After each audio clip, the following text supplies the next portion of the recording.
bertanya, mengapa Asia Tenggara menjadi kawasan kecil dengan negara-negara yang berkembang hingga bisa menjadi pusat perhatian dunia? Apa yang membuat Amerika Serikat, Cina, Jepang, hingga Uni Eropa berebut pengaruh di sini?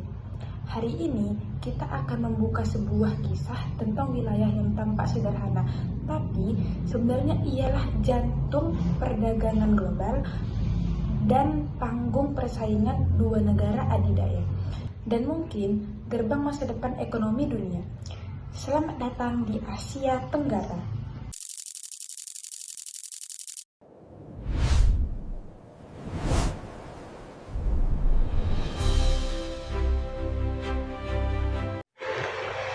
Di dunia ini, ada satu jalur yang dianggap sebagai urat nadi perdagangan global. Yap, namanya Selat Malaka. Setiap tahun, ratusan, bahkan ribuan kapal kargo raksasa melintasi jalur ini. Lebih dari 40% perdagangan dunia melewati jalur sempit ini.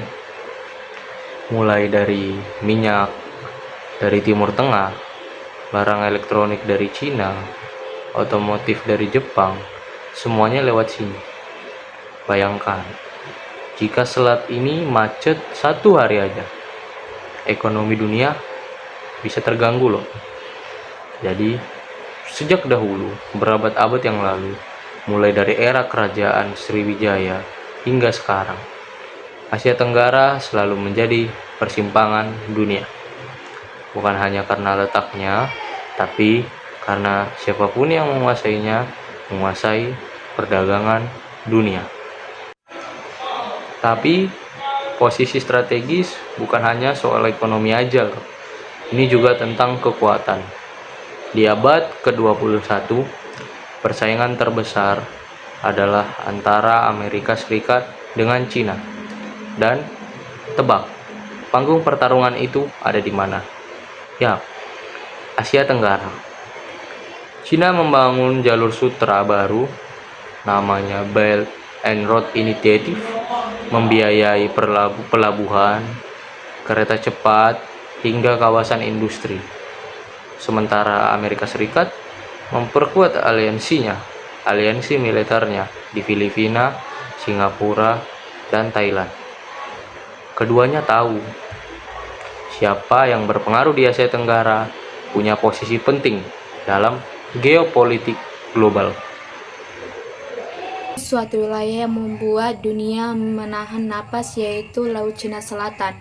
Di sini terjadi pertempuran wilayah, sengketa ekonomi, pertumpahan militer, dan jalur energi dunia. Laut ini adalah salah satu rute minyak terbesar, juga kaya sumber daya alam. Tak heran banyak negara-negara seperti Vietnam, Filipina, Malaysia, Brunei Darussalam, hingga Cina terlibat dalam sengketa panjang. Nah, jika konflik ini meledak, dampaknya bisa mengguncang dunia. Asia Tenggara bukan hanya penting karena letaknya.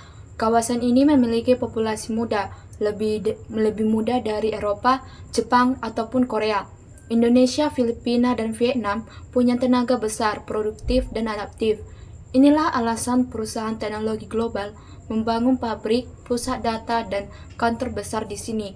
Dengan penduduk lebih dari 680 juta jiwa, Asia Tenggara adalah pasar raksasa yang terus tumbuh.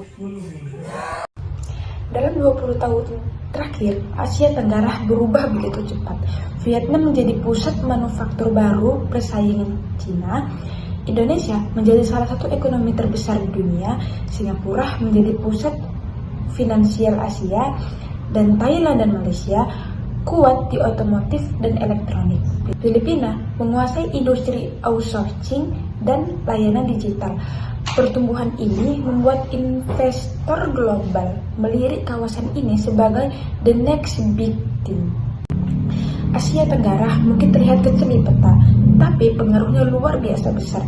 Ia adalah persimpangan peradaban, jalur perdagangan dunia, pusat sumber daya, dan panggung perebutan pengaruh global. Dengan pengaruh kuat dan ekonomi yang berkembang, kawasan ini bukan hanya penonton, ia adalah pemain utama dalam cerita besar dunia modern. Jadi, jika ingin melihat masa depan dunia, lihatlah ke Asia Tenggara, karena di sini masa depan itu mulai ditulis.